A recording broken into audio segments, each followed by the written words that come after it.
Narito ang mga balita sa araw na ito. Daan-daang tao sa Israel ipinagdiwang ang kaarawan ng Batang Bihag sa Gaza. Daan-daang mga Israeli ang nagpalipad ng mga orange na lobo nitong Lunes upang ipagdiwang ang ikalimang kaarawan ni Ariel Bibas, isa sa 2 batang bihag sa Gaza. Naging simbolo ng mga pagsisikap na palayain ang mga bihag na sina Ariel at ang kanyang 1 taong gulang na kapatid na si Kefir. Inirerepresenta ng mga orange na lobo ang magkapatid na red hair. Noong October 7, pinatay ng Hamas ang 1,200 na katao at kumuha ng humigit kumulang na 250 na bihag, ayon sa otoridad ng Israel. Sa 110 na bihag na nanatiling hawak nila, ang magkapatid na Bibas ang tanging mga bata. Mula na mangyari ang pag-atake ng Hamas, mahigit 39,000 na Palestino naman ang napatay. Ito ay ayon sa Ministry of Health ng Gaza. At narito naman ang mga balita sa ating bansa. Inflation rate ng Pinas lumobo sa 4.4% noong Hulyo.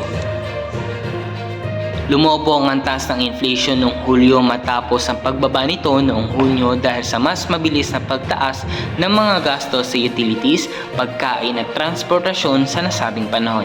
Ito ay ayon sa Philippine Statistics Authority nitong Martes.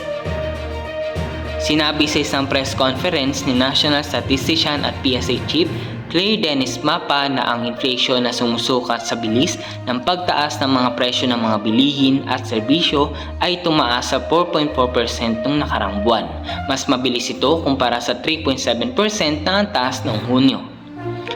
Ang pangunahing dahilan ng mas mataas na antas ng inflation nitong Hulyo 2024 kaysa noong Hunyo ay ang mas mabilis na pagtaas ng presyo ng housing, water, electricity, gas, and other fuels sa antas na 2.3%.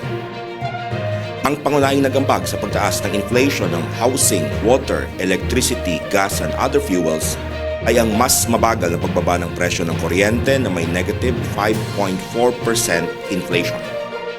Nakaambag din sa pagtaas ng inflation ng housing, water, electricity, gas, and other fuels ang mas mabilis na pagtaas ng presyo ng LPG na may 20.2% inflation. Umabot ang year-to-date inflation rate sa 3.7% na nasa low pa rin ang itinakdang hangganan ng gobyerno na 2% hanggang 4%. Pasok din ito sa tinatayang saklaw ng Bangko Sentral ng Pilipinas na 4% hanggang 4.8%. Ngayon naman ay dumako tayo sa balitang showbiz. Isabel, bumirit na nakaupo sa sahig. Viral. Pinahanga ng aktres na si Isabel Ortega ang mga netizens dahil sa ipinost niyang bagong song cover na ngayon ay viral. Ipinakita ng Sparkle Star ang kanyang husay sa pagkanta sa TikTok kung saan inawit niya ang Maybe This Time ni Michael Martin Murphy. Namangha ang mga netizens dahil madali niyang naabot ang matataas na nota habang nakaupo sa sahig.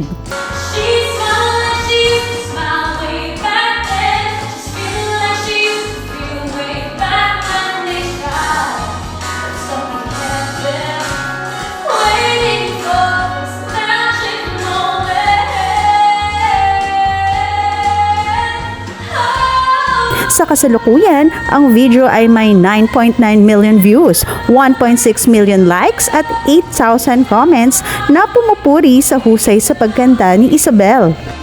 Kilala si Isabel sa kanyang mga character sa Voltes 5, Legacy at Firefly.